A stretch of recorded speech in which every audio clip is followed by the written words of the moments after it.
Greetings, my friends. I want to thank you all for subscribing. I want to thank all of my channel members for supporting me in this endeavor to save pop culture. And if you are not subscribed, please consider supporting this channel. We need you. Thank you. My friends, yesterday I published a video about an alleged meeting that took place between Bob Iger and Kevin Feige about changes Iger is implementing to Marvel. These changes in particular center around budget caps for all Marvel productions moving forward, along with other issues that were addressed. I recommend you go watch that video before you continue on to this one. However, at the time, it occurred to me that no similar attention was being focused on the business practices of Lucasfilm moving forward. Iger seemed much more focused on Marvel than on Lucasfilm, and I wondered what that meant. Well, my friends, once again, no sooner had I released my video about my latest rumors from my Hollywood spies than I received a rumor from my friend Kamran Pasha from his sources, a rumor that, in conjunction with mine, paints a very interesting picture indeed and suggests that not only is it possible that Iger has written off Lucasfilm and is looking to sell it, but that Kathleen Kennedy may be screwed over if such a sale were to happen. When different rumors from different sources collide and two people compare notes, the result can be intriguing and possibly explosive. What we're about to share with you is speculation based on rumors provided to us by various sources, but since we cannot independently verify any of what we're about to share, we present all of this as speculation and unverified rumor, and we ask you to please take it with a grain of salt.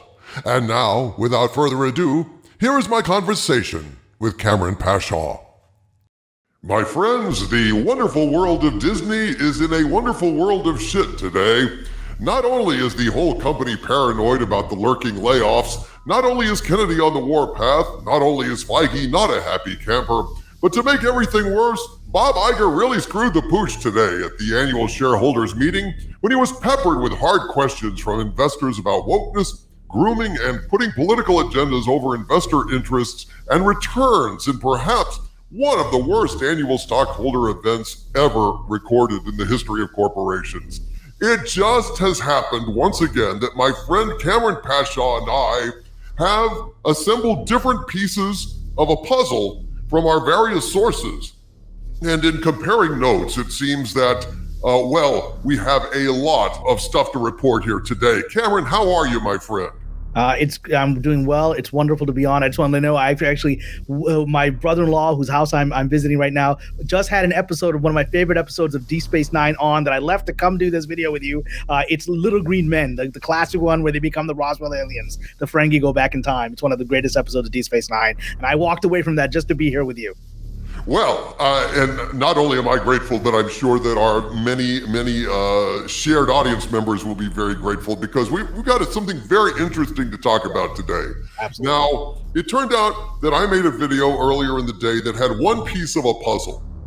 And then you very kindly sent me another tip from your source, codename Sparrow, that made my eyebrows shoot up. And I was like, how does this fit into what I just reported? And then I ran this your way, and you said, boy, your eyebrows shot up, and I thought, boy, two great tastes that taste great together. We've got to go ahead it's peanut butter and chocolate, because I did not, when we'll get to it, I didn't understand the information Sparrow gave me. I didn't understand why they were giving me this or what the context was. Then after I put it out on my Patreon, someone said, hey, did you see Doomcock just posted something? So again, we've been doing these simultaneous posts for a couple of weeks now. So I put it out right about the same time your video came out. So I went and I said, now I understand why this information was given to me, because it dovetails directly into yours. This is fascinating, Kamran. I'm going to go ahead and share what I was told by my Hollywood spies, and then I will pass to you, sir. You can go ahead and share what you posted, and then let's go ahead and see if we can't put these pieces together, shall we? Yep. So, according to my Hollywood spies, it wasn't just Kathleen Kennedy that had a meeting with Bob Iger. Bob Iger also had a separate meeting with Kevin Feige about Marvel. And my Hollywood spies said, quote, "We have been told Kevin Feige also had a face-to-face with Bob Iger. While we don't know the full details, this is what our source said. Starting immediately, all movies for Marvel will have a $150 million to a $175 million budget, and if the director can't do this, they will be finding new work. Then they added, all Marvel Disney Plus shows will have a $75 million cap. There is no negotiating this, period. Now, also, that kind of dovetails with a report that was put on the Direct, stating that according to Above the Line's Jeff Snyder, Marvel's target output has been reduced. That means instead of around 4 shows and 4 movies a year, fans can expect 2 shows and 3 movies a year because Disney feels that saturating the market with Marvel content has reduced the quality and impact of each project, and they're really thinking hard about what's going on with Marvel. So that was the crux of the video that I made today. I did put some other things in, some analysis of the various parts that are moving and very rapidly at Disney. But Cameron, you posted something on your Patreon, patreon.com/Kamran Pasha.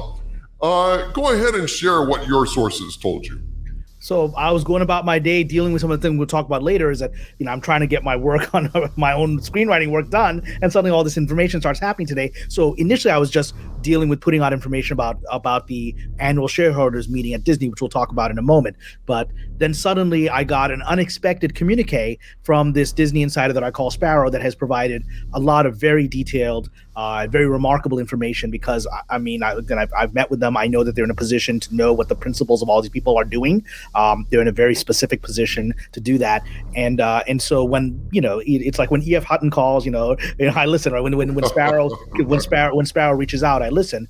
But I didn't understand this, so I just got this communique, and it felt almost like coded to me. I didn't know the context of where this was coming from, so I'm going to quote it to you. But now that you've just revealed this information about Kevin Feige, which I had not heard about a meeting, it makes absolute sense to me. It makes 100% sense. Both of our sources reported independently last week that Kathleen Kennedy had a private meeting with Bob Iger that did not go well, and so it makes absolute sense to me that we would also have a meeting with the other, sort of lost child inside the system, have a sit down with Mr. Feige. So that absolutely believable to me. And then this information came, and now I understand its context. So I'm just going to read you the quote from Sparrow, and I think bell should be ringing to your audience as we hear this. So here's the quote.